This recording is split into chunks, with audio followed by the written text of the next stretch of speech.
నమస్తే, welcome to our channel. Andhra Pradesh మాజీ ముఖ్యమంత్రి జగన్మోహన్ రెడ్డి గురువు అయినటువంటి స్వరూపానంద స్వామికి చెందిన భవనాన్ని తిరుపతిలో వెంటనే టీటీడీ మెంబర్స్ని స్వాధీనం చేసుకోమని చెప్పి హైకోర్టు అయితే కీలక నిర్ణయం ఇచ్చింది. మరి దీనిపైన పూర్తిగా విశ్లేషించడానికి మనతో పాటుగా ఉన్నారు సీనియర్ జర్నలిస్ట్ డివి శ్రీనివాస్ గారు. సార్ నమస్తే. నమస్తే సార్, జగన్ ప్రభుత్వ హయాంలో ఒక వెలుగు వెలిగారని చెప్పుకోవచ్చు స్వరూపానంద స్వామి. మరి ఆ స్వామికి చెందిన శారదా పీఠానికి చెందినటువంటి భవనాన్ని, తిరుపతిలో ఉన్న ఈ భవనాన్ని వెంటనే స్వాధీనం చేసుకోవాలని చెప్పి టీటీడీ వారికి హైకోర్టు నిర్ణయం ఇచ్చింది. సార్, ఏంటి అసలు ఈ నిర్ణయం ఏంటి? ఇచ్చిన ప్లేస్లో కాకుండా ఇంకా ఎక్కువ కూడా గెస్ట్ హౌస్ నిర్మించుకున్నారని చెప్పి పలు ఆరోపణలు అయితే వస్తున్నాయి. ఏంటి సార్ మీ విశ్లేషణ ఏంటి? అంటే శిష్యుడి సీఎం పీఠం ఊడిపోయింది, గురువు గారి పీఠం కూడా కదులుతోందా? ఎందుకంటే శిష్యుడు ముఖ్యమంత్రిగా, గురువుగారు ఏ విధంగా చెలరేగిపోయారో మనం చూసాం.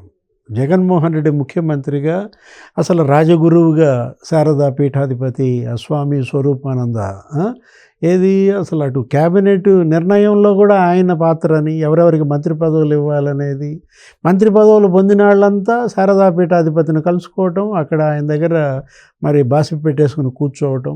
అంటే అటు అధికారులు కూడా ఐఏఎస్లు ఐపీఎస్లు ఎలా అప్పుడు సాగిల పడింది శారదా పీఠానికి.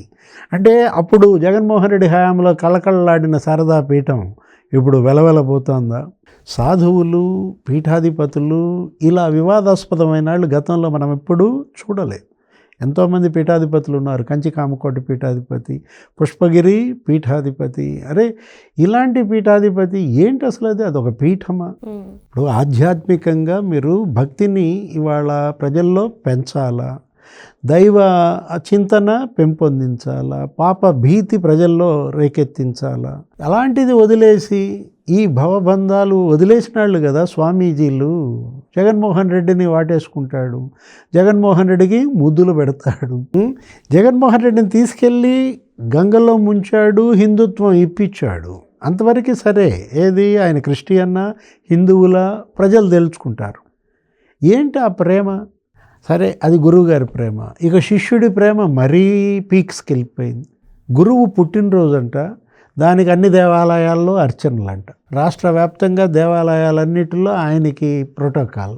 ఇది ఇప్పుడు మీరు చెప్పింది ఏది? తిరుమల తిరుపతిలో నీకు ఆయనకి భూములు ఇవ్వడం, స్థలాలు ఇచ్చి ఆయన అక్కడ పెద్ద భవనాలు కట్టడం. 5,000 చదరపు గజాలు ఇస్తే ఇంకా 5,000 చదరపు గజాలు కబ్జా చేశాడు. ఇప్పుడు యాక్చువల్గా తిరుమల తిరుపతిలో నీకు +4 కట్టాలి, ఈయనేంటి +8 కడతాడా?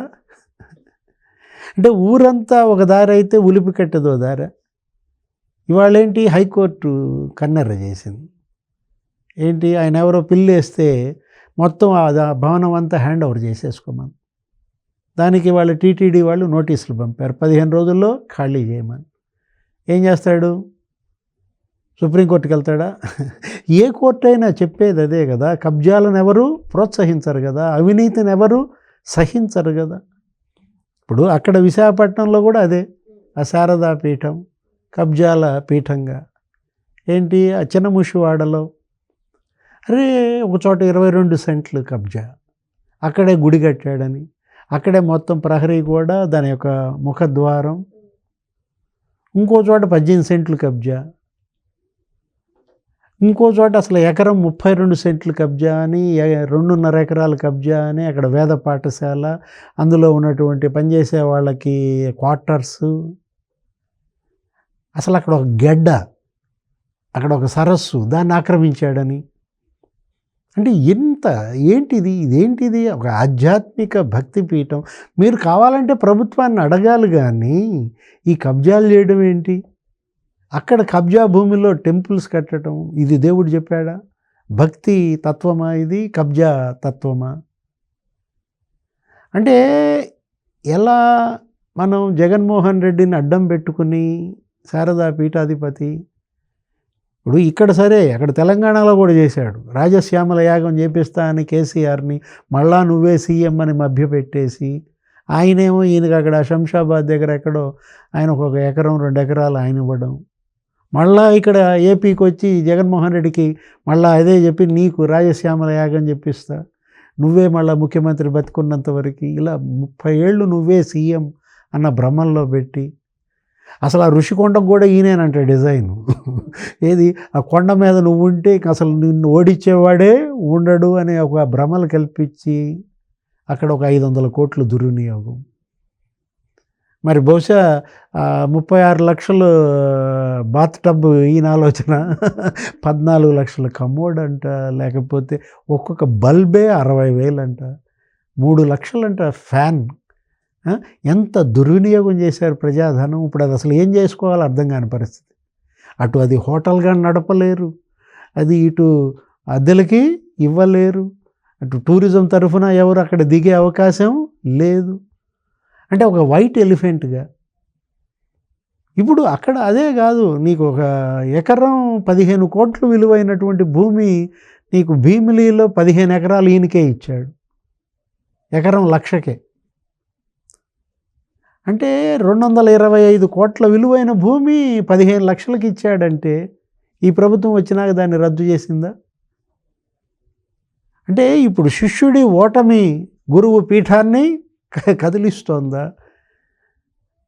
అసలు మనం ఎప్పుడు చూడలేదు. అసలు ఏదేదో రాజగురువు అని వరుసపెట్టి మంత్రులంతా అక్కడ వాలడం, డీజీపీ మోకాళ్ళ మీద కూర్చోవటం ఆయన దగ్గర, ఆయన వాళ్ళందరికీ ఏదో సత్కారం చేయటం. ఇప్పుడు యాక్చువల్గా స్వామీజీగా పీఠాధిపతిగా ఆయన భక్తులతో మంచిగా చక్కటి బోధనలు, అనేక మంది పీఠాధిపతులను చూసాం, మంచి మంచి బోధనలు చేస్తూ ఉంటారు. ప్రవచనకర్తలను చూసాం, ఇవాళ నైతిక వర్తన పెంపొందించటం. ఇప్పుడు చాగంటి, లేకపోతే గరికపాటి, ఆయన ఎవరు దత్తానంద స్వామి, లేకపోతే చిన్నజీయర్ స్వామి.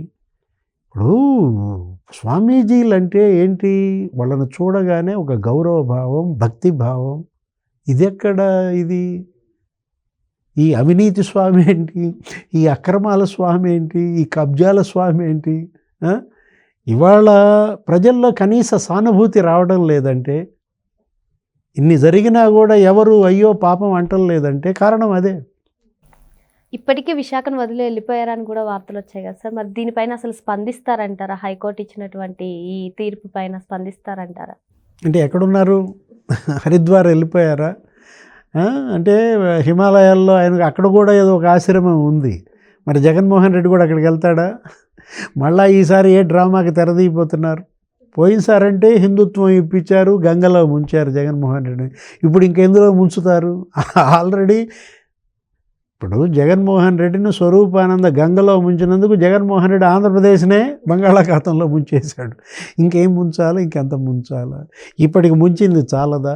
ఇప్పుడు దీన్ని ఎలా ఒడ్డున పడేయాలి అని చెప్పి వాళ్ళ కూటమి ప్రభుత్వం, చంద్రబాబు నాయుడు ముఖ్యమంత్రిగా, పవన్ కళ్యాణ్ డిప్యూటీ సీఎంగా, మరి కేంద్ర ప్రభుత్వం యొక్క ఆదర అభిమానాలతో కొంతవరకు ఒడ్డున పెడుతున్నారు. మళ్ళా ఇలాంటి కుట్రలు, ఇలాంటి కుతంత్రాలు ఇవాళ ప్రజలు కోరుకోవటం లేదు. వీటన్నిటిపైన ప్రజలు తిరగబడ్డారు. అందుకే జగన్మోహన్ రెడ్డిని 151 సీట్లలో ఉన్నాడిని 11 సీట్లకు తెచ్చాడు. చాలదా? ఇంకా వదలడా జగన్మోహన్ రెడ్డిని రాజగురువు? ఇంకా 11 నుంచి ఇంకా ఎంత అధఃపాతాళానికి తీసుకెళ్లాలని.